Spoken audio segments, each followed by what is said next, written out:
Hello, hello. It's Eileen here, and I've got a quick update that I wanted to be sure to share with you before we dive into today's episode. The Resilience Room membership community is going to open its doors for new members Monday, July 28th through Friday, August 1st. If you've been thinking of joining us and want to be sure to be notified when we open, I want to encourage you to join the waitlist.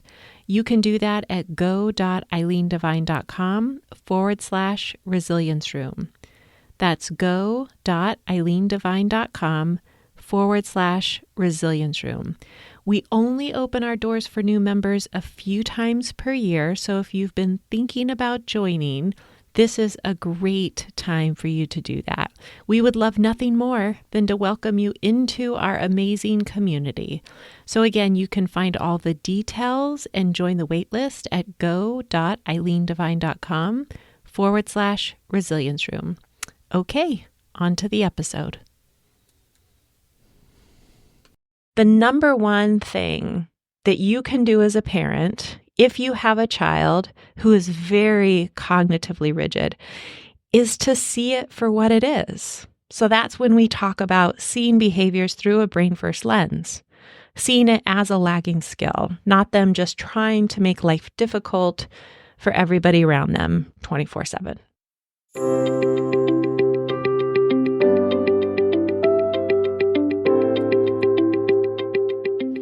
Hi there, and welcome to the Brain First Parenting Podcast. I'm your host, Eileen Devine, and I am a therapist, parent coach, and educator who supports parents that are raising children, teens, and young adults with brain-based differences and challenging behavioral symptoms.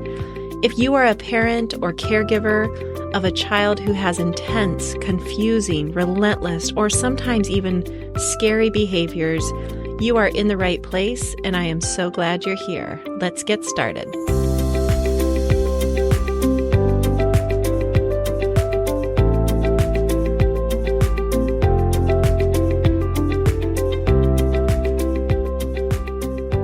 Hello, it's Eileen here. I want to welcome you back to the Brain First Parenting Podcast. I am really excited to be able to spend this time with you today because we are going to dig into what I know is a group of really challenging behaviors that are so common amongst kids that have brain-based differences, and a group of behaviors that I know you, as their parent, find exhausting and incredibly frustrating for really understandable reasons. Today, we're going to talk about what it looks like when a child or a teen or a young adult lags behind in the skills to be cognitively flexible. So what does this look like? This looks like a child or a teen, a young adult who demands that things go their way every single time. They are unwilling to compromise or show any flexibility in pretty much any situation. These kids cannot be reasonable, no matter your sound logic, no matter what you say or do, they just can't do it. These kids who are cognitively rigid typically have a really tough time with transitions throughout their day, big and small. They have a hard time shifting gears. These are the kids who cannot go with the flow. They can't shift away from whatever that agreed upon plan was that you made with them or an idea. If things change because there are factors outside of your control, they can't be reasonable and see that. They cannot shift away from whatever you agreed upon. These kids typically need everything to be just so. And if it isn't, if things aren't going exactly how they had it laid out in their own mind, they can become obsessed over these small, insignificant changes or details, and they can get totally stuck as a result. They cannot move on. Kids who struggle with cognitive flexibility get stuck also in behavioral loops. This might look like a repetitive behavior that's inappropriate, irritating, maybe unsafe, certainly disruptive. Something that you have probably talked to them about a million times at this point. You're explaining why it's not okay. You're giving endless verbal redirection, and they just continue to do it anyways. They can also get stuck in verbal loops. So this could look like repeating the same sound or word or phrase over and over and over again, or asking the same question dozens and dozens of times. And you've answered the question. And despite answering them and giving them the same answer each and every time, they continue to get stuck in that loop. These kids who are really rigid thinkers can be super black and white, very, very concrete. There is no gray in their world, right? They cannot see the gray. They also have such rigid thinking that they can't let go in an argument. They cannot disengage, and they cannot handle the word no. That's a lot. I know it's a lot. But I really wanted to begin by giving you a really clear sense of who it is we're talking about, what it looks like behaviorally when a child or a teen is cognitively rigid. I know through my experience of working with parents just like you, that there is a high, it's actually a very high likelihood that this applies to your child. And that's just because I know how common it is amongst kids who live with brain-based differences and challenging behavioral symptoms to be very cognitively rigid. And that's why it is so important to talk about it. So today we're going to look at what cognitive rigidity is all about and what you might do to help your child grow in this skill, the skill to be more cognitively flexible. I want to begin, though, by acknowledging just how exhausting it is to be supporting a child 24/7 who lags behind in this particular skill set. It's totally understandable to find yourself thinking, or maybe even saying things like, why can't you just be more reasonable?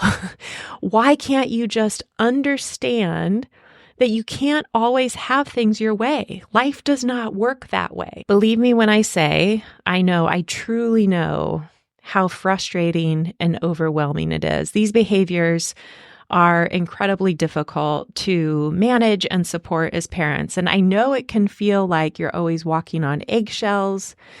It can feel like you're being held hostage by your child because of their rigidity. I've had many parents in this position tell me how they feel like the only option is to give in to their child's demands because their experience has taught them that if they stand firm, it only leads to more defensive behaviors, challenging behaviors, more aggression, more explosiveness, more meltdowns. And that is such a hard way to live. And also, I want to reassure you that all of these behaviors that we've just talked about are related to this very specific cognitive skill set, the ability to be cognitively flexible. It is not about your child's character. It is a skill that they're lagging behind in, just like learning and memory skills or processing pace or executive functioning skills. I also want to reassure you that what is also very common is the high level of reactivity it causes in us as parents. We'll come back to that in a little bit, but first let's dive into what rigid thinking is. So what is rigid thinking? It is characterized by controlling behavior, it's difficulty dealing with ambiguity, experiencing stress when expectations are not met. Rigid thinkers show a lack of flexibility in learning from mistakes, adapting to change, and accepting others' preferences. So I've already described some of the behaviors that reflect this lagging skill that's a result of their differences. So when we know that this is then about a lagging skill, if we can understand that, yes, this is a brain thing. It is something our brain does for us. It's a cognitive skills, just like those others that I mentioned. Then the goal becomes, well, how do I help them grow in this skill? Because that's where the challenging behavior is coming from. We move away from punishing them because it's not about trying to motivate them to behave differently. It's about building the skill that they're lagging behind in. So let's focus our energy there. The number one thing that you can do as a parent, if you have a child who is very cognitively rigid, is to see it for what it is. So that's when we talk about seeing behaviors through a brain first lens, seeing it as a lagging skill, not them just trying to make life difficult for everybody around them 24/7. This takes practice. It may feel impossible if you've been stuck in a cycle of reacting to behaviors. So you have to give yourself lots of grace. You have to know it's going to feel like a steep learning curve at first. Shifting your lens doesn't happen overnight. It's a gradual process. It is about taking a step back and getting your brain first lens squarely in place before you do anything else, because it puts you on a different path in terms of what to do next. The next thing that I want you to focus on, especially if your child is rigid and you feel yourself getting stuck in these power struggles with them, if you are getting sucked into that power struggle with your child on a daily basis, I want you to really think about disengaging. This one also takes a lot of practice. Often what happens when we're parenting a child who cannot be flexible and cannot let go in the argument is that we meet their rigidity with our own rigidity. The more we become dysregulated, the more rigid we get in our thinking and our behavior. And then it just escalates from there. You know as well as I do, because I think we probably have all been there at one point, that nothing good comes from that.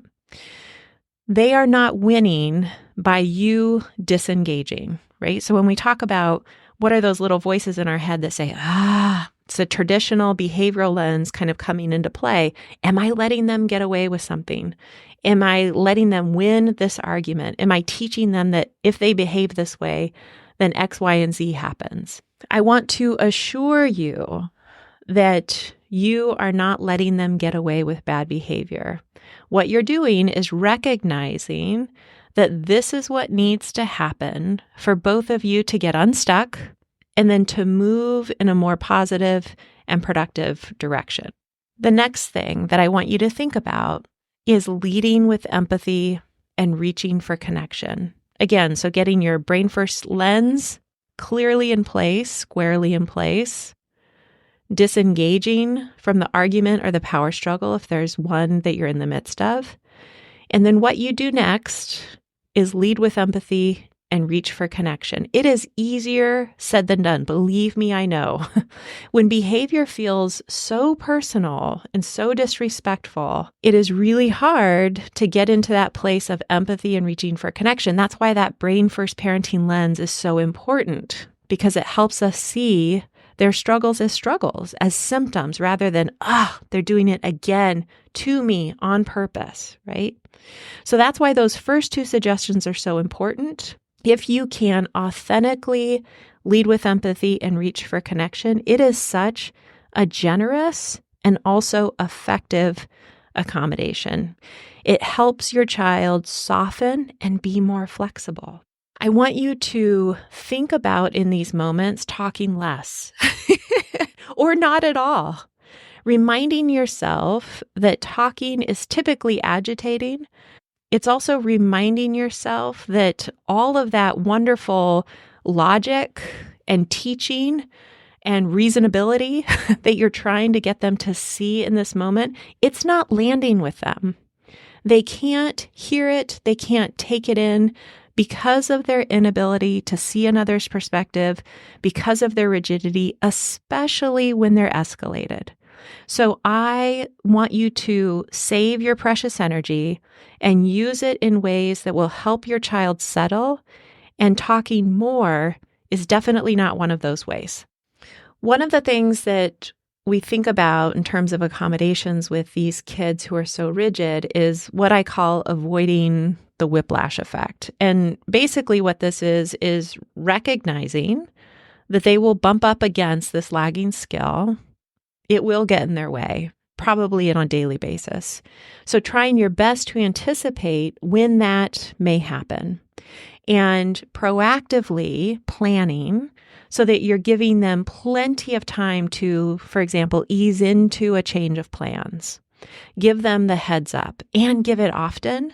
Many of our kids need reteaching. They need to hear it over and over and over again before it actually settles in. So they will likely need to hear it in multiple times said in different ways. But I've talked to many parents before where I'm like, yeah, that's the whiplash effect, where our kids are like, what? You didn't tell me. I had no idea. How dare you? And it's like, are you kidding me? We've been talking about this. How could you not understand that this was what was happening next, right? It's that rigid thinking getting in their way and the difficulty going with the flow, right? So avoiding the whiplash effect, recognizing that this will come up for them and trying to proactively plan for it. Another beautiful accommodation is using distraction or play to help them get unstuck. Again, this is another one where it is very common for a parent to describe to me feeling in the moment like they're rewarding their child for bad behavior. I want to reassure you again that your child is stuck. They cannot get unstuck on their own. So helping them get unstuck with distraction or playfulness or humor is a beautiful and generous accommodation. When my daughter, who is almost 16, when she was little, this looked like offering her bath time. She loved playing in water. It was a great thing to help her get unstuck. Or going for a walk. That really moving her body, not talking to her on the walk, just getting her moving, that really helped her get unstuck, get out of those verbal or behavioral loops. Now it looks more like showing her funny animal videos on Instagram. I save them as I see them just for that reason. I have a little folder in my Instagram account that says her name, and I have those videos there for that reason, or even just some distraction, like she's stuck in a loop, a verbal loop, a behavior loop, and I say, oh, guess what? And then it helps her get unstuck. She's looking at me almost like this deer in the headlights. Like I can tell that she's getting unstuck cognitively. And I'll say something like, I forgot to tell you this really funny thing that happened today. Right? And then we're on this different track. She's unstuck. She's out of that loop that she was in. So thinking about playfulness, distraction as an accommodation that can help your child get unstuck. I want to talk for a moment about the idea of giving in versus accommodating. As I've mentioned with a few of these accommodations, when your child is acting in a way that from a behavioral lens can feel so selfish, so uncompromising, so difficult, right? And you are leading with empathy and accommodating them in ways that from this traditional behavioral lens can look like giving into their behavior. It's really important to talk then about this distinction. So giving in versus thoughtfully accommodating or adjusting your expectations. Giving in is what we do in those moments when we are tired, we're at the end of our rope, we feel backed into a corner and we're like, fine, I don't care, do it, right? We've all been there. So there's no shame or blame if that's where you've been. I don't know any parent who hasn't been in that situation. My point is I want to be able to distinguish that from accommodating. Accommodating is a very thoughtful decision. You are in control. You have your brain first lens squarely in place. You see this rigid behavior for what it is. It's a lagging skill. Your child does not have the skills to be flexible in this situation. And so you've made an intentional and thoughtful choice to adjust your expectations for them in the moment or help them soften and be more flexible in the ways that we have talked about. So that's not an exhaustive list of accommodations by any mean, but hopefully it gets you started on this brain first path so that you can start thinking about this and seeing this behavior as a lagging skill and thinking about building the skill versus simply trying to punish the behavior. Okay, so I mentioned earlier about how common it is to be triggered by your child or teen's inability to be cognitively flexible. And again, believe me when I say I truly get this and understand this. I want to come back to it because it's so important to acknowledge your own experience of parenting a kid who struggles in these ways. It is as hard as you think it is. And this cluster of behaviors, this group of behaviors around cognitive rigidity, this particular category of lagging skills, I think it's especially difficult to respond to them from a brain first lens. So why is that? These skills, if you think about what is required to be in a successful, reciprocal relationship with another person, these skills are essential to that. When your child or your teen or your young adult is lagging behind in these particular skills, it can be really challenging to continuously reach for connection and stay in relationship with them because they have a really difficult time having that reciprocal relationship in the way that we would imagine it would be with a neurotypical child or teen or young adult. The hopeful news is that when you are able to see, again, these behaviors as cognitive rigidity and not about their character, you see it as lagging cognitive skills due to their brain working differently and not just doing it to you on purpose all the time. And then you are able to move into providing them meaningful accommodations. They can grow in their ability to be more cognitively flexible over time. I have seen this time and time again with my own daughter, who again I mentioned is almost 16. I've been parenting her from this lens for over a dozen years now. She is not where you would expect an almost 16-year-old to be in this skill set, but she has grown in leaps and bounds in this skill set. Okay, so your child may not be where their peers are, and they may not be where you would expect them to be at their chronological age, but that doesn't mean that they don't have the capacity to mature. In this area, it's just a different timeline than you probably expected as a parent, okay? But to do all of this, it really requires you to build your resilience. This takes endurance and it requires a lot of you. You already know that. It requires a strong and steady nervous system. It requires you to have a group of people around you who can provide you with co-regulation and who can be flexible in their thinking and their approach and their relationship and can be that reciprocal relationship for you. So we're not going to dive into that topic today. We'd be here for another few hours if we did, but I look forward to doing that soon in an upcoming episode because it's a critical piece to this equation. So until then, I hope at the very least you now have a different way to think about and be curious about your child's cognitive rigidity and how this shows up for them. And I hope you know without a doubt that you are never alone in all of your hard work to respond to them and parent them from a brain first lens.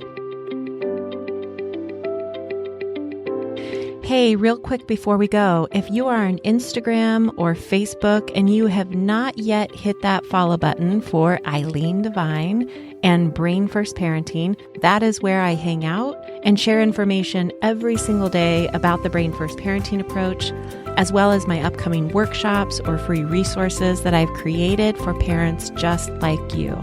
It would mean the world to me if you join me on either one of those platforms. Thank you, and I look forward to seeing you there.